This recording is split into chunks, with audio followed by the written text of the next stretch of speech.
10 बजे। यही होता है आजकल। अब देखिए ना कितना भोंदू सच में बोला है, लेकिन उसका हृदय ना बहुत अच्छा है, बहुत साफ है।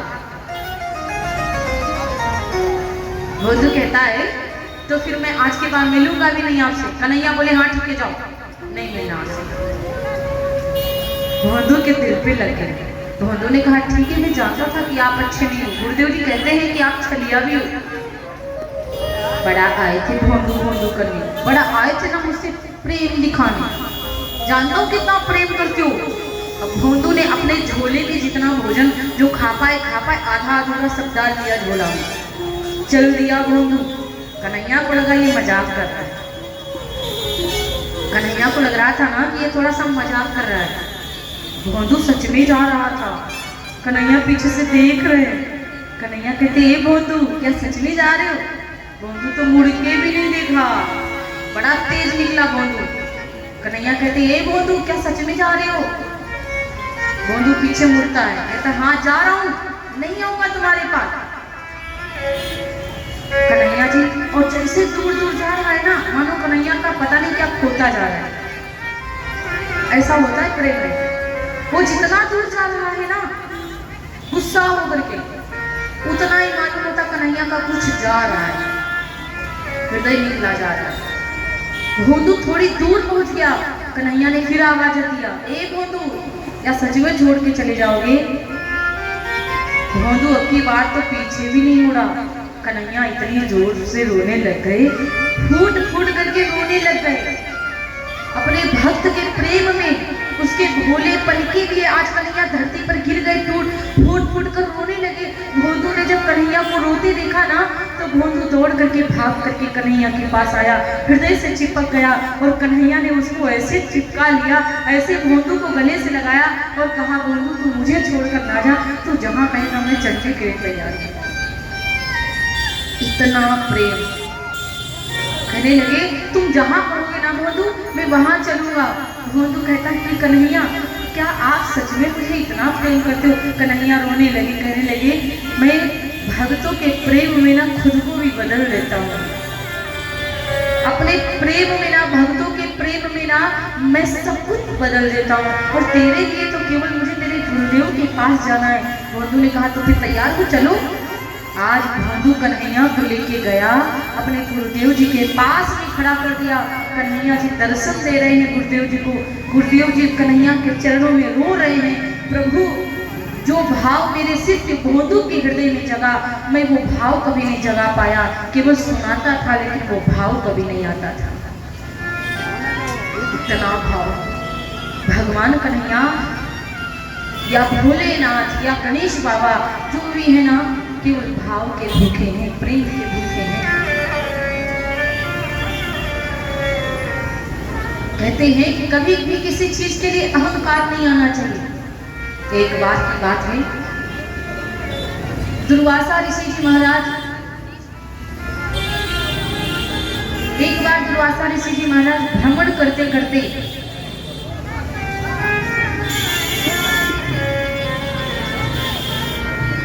भगवान विष्णु के पास पहुंचे।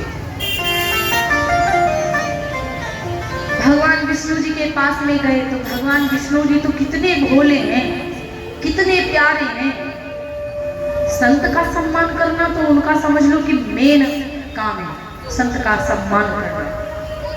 दुर्वासा ऋषि जी बड़े क्रोध वाले संत हैं। जब देखा कि दुर्वासा ऋषि जी आए, गले का हार निकाल दिया, अपने फूलों का हार निकाला, दुर्वासा ऋषि के गले में डाल दिया। दुर्वासा ऋषि बड़े प्रसन्न हुए, भगवान के चरणों में बैठे हुए, प्रभु आपने तो ना संतों का मान बढ़ाया है, आपने ना संतों का सम्मान बढ़ाया है। आज आपने अपने गले की माल मेरे गले में पहना दिया। भगवान ने कहा मैं आपसे बहुत खुश हुआ, आपने मुझे दर्शन दिया, आपने मुझे धन्य बना दिया। संत महाराज से कहा प्रभु आपने मुझे धन्य बनाया कि आपने मुझे दर्शन दिए। दुर्वासा ऋषि जी विदाई लेकर के चले तो फिर इंद्र लोक को पहुंचे। वहां पर इंद्र देवता मिले। जब इंद्र देव मिलते हैं तो इंद्र देव बहुत प्रसन्न हुए, बड़ा ही सम्मान किया। बहुत सुंदर भोजन करवाया दुर्वासा ऋषि जी को। जब दुर्वासा ऋषि जी को बहुत सुंदर भोजन करवाया, तदुपरांत फिर क्या हुआ कि दुर्वासा ऋषि जी उनकी सेवा से बड़े प्रसन्न हुए।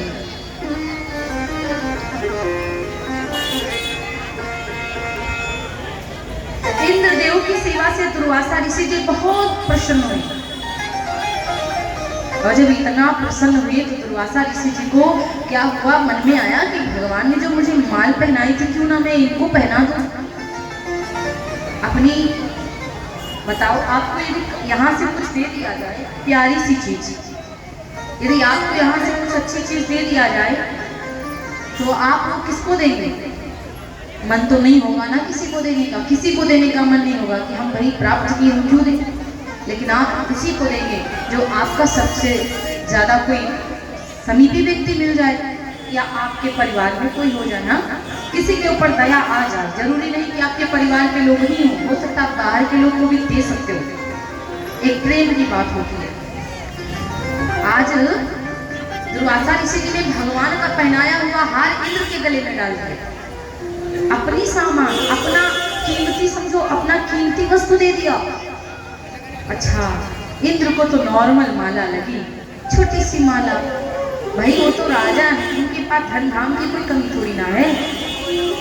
दुर्वासा ऋषि ने जो माला पहनाई थी वो माला निकाल करके इंद्र देवता ने अलग रख दिया। जैसे अलग रख दिया तो उनका जो एरावत था ना, हाथी, उसका जो गजराज था, वो हाथी क्या करता है, उस माला के ऊपर पांव रख दिया।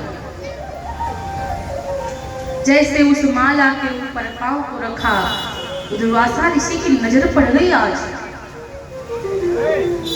जैसे दुर्वासा ऋषि जी की नजर पड़ी कि बताओ, प्रभु के मान पर आज गजराज ने पांव रख दिया, और ये क्या करते हैं, इन्होंने तो आज वो माला ही मतलब अपमान कर दिया भगवान का। सबसे बड़ा अपमान तो इन्होंने क्या, तदुपरांत कि मैंने भी कर दिया कि मैंने भगवान की चीज को दे दिया। सेवा करना तो धर्म होता, अतिथि देवो भव, जो आपके द्वार पे मेहमान आए वो भगवान देवता होता है। हाँ, दुर्वासा ऋषि को क्रोध आ गया, तुमको बड़ा घमंड है ना अपनी राजगिरी पे, बड़ा अहंकार है ना तुमको अपने धन के ऊपर, बहुत अहंकार है ना तुमको अपने इस राज्य पे। जाओ, श्राप देता हूँ, तुम लक्ष्मीहीन हो जाओगे, तुम्हारे पास कुछ नहीं बचेगा, मारे मारे घूमोगे, भटकोगे या इधर उधर, कुछ नहीं कर पाओगे। जैसे इतना श्राप सुनते इंद्र देवता चरणों में गिर गए, प्रभु क्षमा करिए, बहुत भारी भूल हो गई। बोले कि ऐसे कैसे भूल हो सकती, भगवान की माल को आपने रौंद दिया है, वो भी आपके हाथी ने।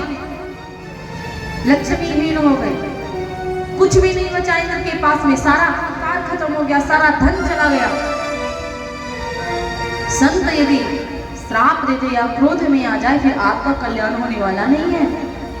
आज श्राप दे दिया, लक्ष्मीहीन हो गए, बड़े परेशान हैं, करें तो क्या करें, कुछ समझ नहीं आ रहा है। फिर क्या हुआ कि भगवान विष्णु के पास में पहुंचे ब्रह्मा जी महाराज। ब्रह्मा जी ने कहा, प्रभु सब गड़बड़ हो गया, इंद्र देवता की वजह से सब खत्म हो गया। बोले क्या हुआ? बोले दुर्वासा ऋषि को जो आपने माल पहनाई थी वो माला इंद्र देवता को सम्मान में पहना दी, इन्होंने वो माला निकाल करके रख दिया और गजराज ने पांव से रौंद दिया। प्रभु आपका अपमान हुआ है, सब खत्म हो गया, श्राप दे दिया है दुर्वासा ऋषि जी ने, कुछ भी नहीं बचा। भगवान को बड़ी हंसी आई। भगवान ने कहा, अरे इंसान घमंड करता तो चलता है, देवता भी अहंकार करने लगे। इंसान बिगड़ता है तो चलो होता है कि इंसान से गलती हुई, भगवान भी गलती करते हैं। भगवान ने कहा, तुम लोगों की वजह से ना कहीं हम लोग की भी बुराई हो जाती है। ठीक है, यदि आप लक्ष्मीहीन हैं तो जाइए, आप जाकर के समुद्र का मंथन करवाओ, उसमें से लक्ष्मी भी निकलेंगी और सब कुछ निकलेगा, 14 रत्न निकलेंगे पूरे। क्या बोले? सब कुछ सही हो जाएगा, लेकिन आपको सहारा लेना पड़ेगा राक्षसों का। राक्षसों से जाकर के कहिए कि समुद्र का मंथन करवाया जाए, साथ दिया जाए। देवताओं ने कहा, प्रभु उनको क्या मिलेगा, क्या देंगे उनको, किस लिए वो हमारा साथ देंगे? बोले उनको लालच दो कि अमृत निकलेगा तो मैं आपको अमृत भी दूंगा। अमृत के लालच में सारे राक्षस आ जाएंगे। देवता गए, राक्षसों से बात कर रहे हैं, राक्षसों से कहते हैं समुद्र का मंथन करना है। उसमें से 14 रत्न निकलेंगे, 100 अमृत भी निकलेगा। मैं वादा करता हूँ कि आपको अमृत दूंगा, बांट करके अमृत को पिएंगे। राक्षस बहुत लालची है, लालच में कोई भी फंस सकता है, लालच नहीं करना चाहिए। भोलेनाथ ने कहा ठीक है, जाइए राक्षसों से बात करो। भोलेनाथ जी ने रस्सी बनाने के लिए वासुकी नाग को निकाला, वासुकी नाग को दिया। विचार कर रहे थे देवता, रस्सी के लिए तो वासुकी नाग जी आ जाएंगे, लेकिन मंथन करने के लिए मथानी जो होती है वो कैसे, कहां से आएगी? भोलेनाथ ने कहा कि मंदराचल पर्वत को लेके आया जाए, उसको समुद्र में रखा जाए, उससे सब हो सकता है। सामने से पता सुना, बोले सारे सरकार की है, उमापति महादेव। तो मेरे भैया कहते हैं कि मंदराचल पर्वत को लाया गया। चलिए इस लड़की को मैं सामने करिए।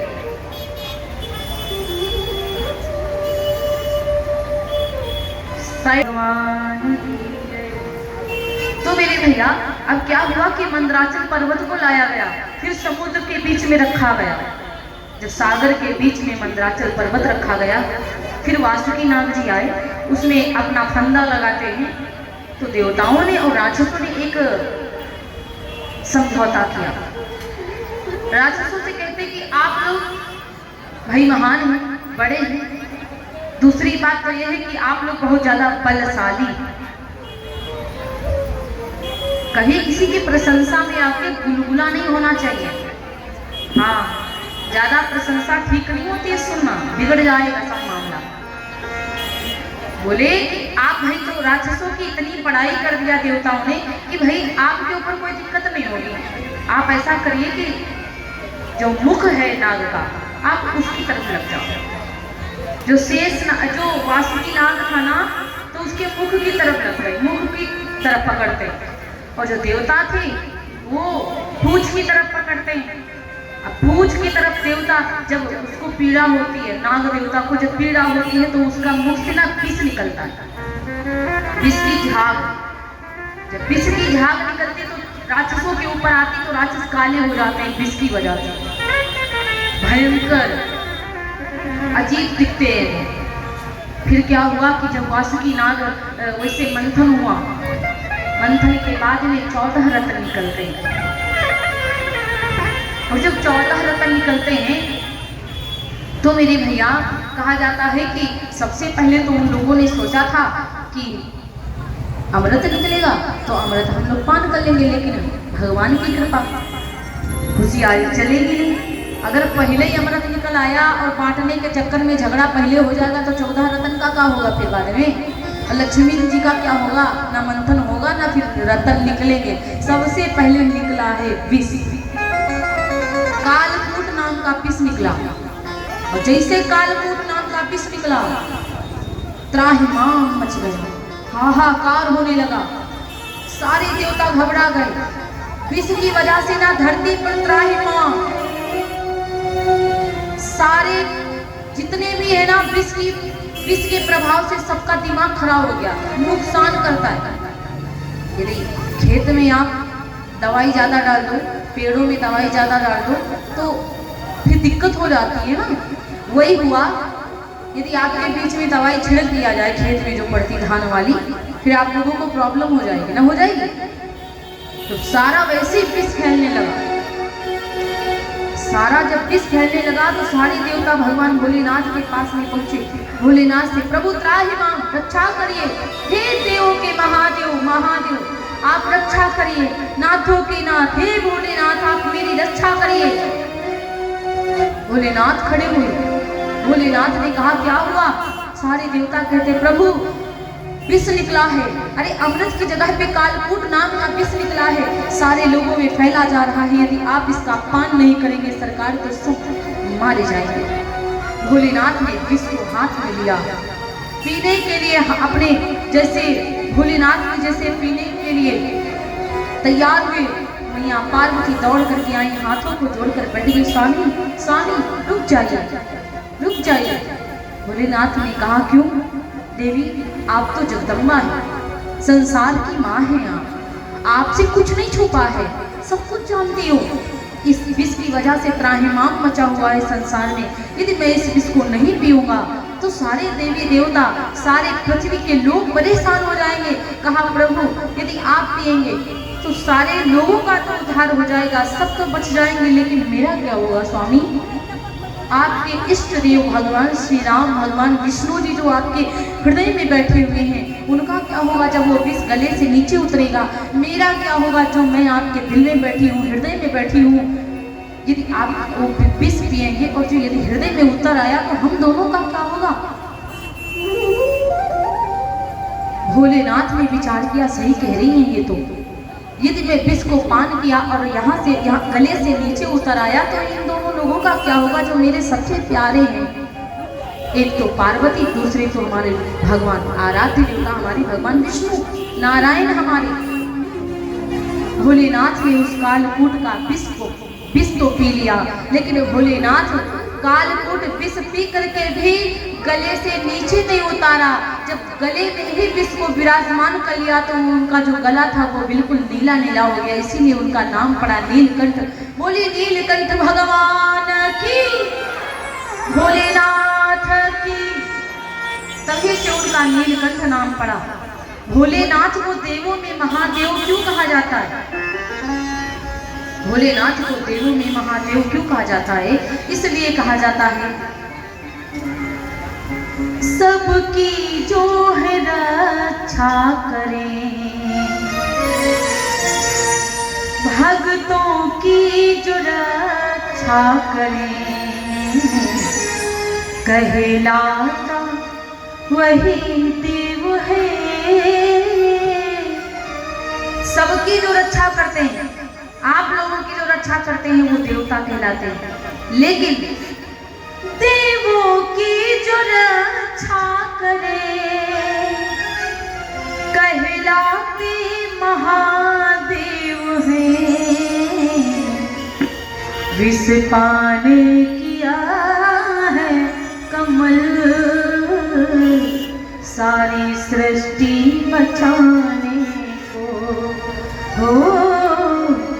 मुझे पीने का शौक नहीं, पीता हूँ जग बचाने को।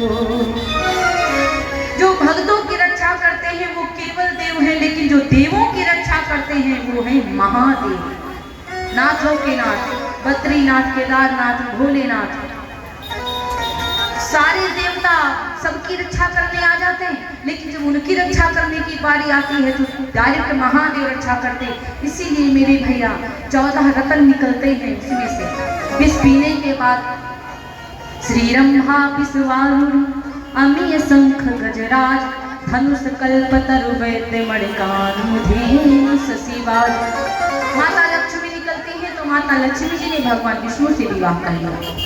भगवान विष्णु जी से विवाह हुआ और भगवान विष्णु को मैया पार्वती जी अपना भाई मानते हैं, और जो गणेश बाबा हैं वो मैया लक्ष्मी को अपनी मामी जी कहते हैं।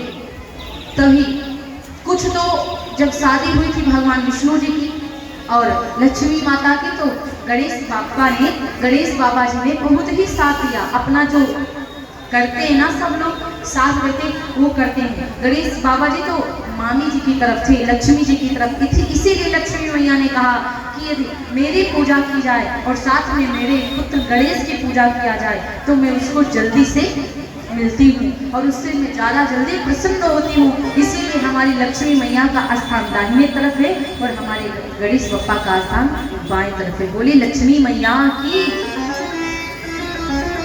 तो इस प्रकार समुद्र का मंथन होता है। सारे देवताओं को जब अमृत पान करने की बारी आई तो राक्षसों और देवताओं में झगड़ा हो गया। हुआ युद्ध दोनों लोगों में, सुन लो माता ध्यान लगाए, अमृत पान के खातिर भैया युद्ध हुआ है प्रारंभ जाए, अमृत पान के खातिर भैया।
गाएंगे गाथा नहीं।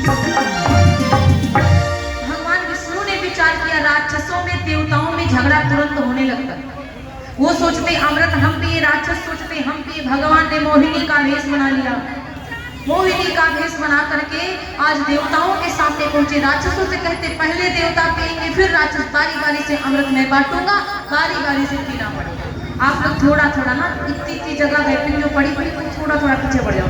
एक दो लोग खड़े नहीं बैठ जाए, हल्का हल्का सा आप लोग ऐसे ऐसे हो जाओ, पास पास में हो जाओ।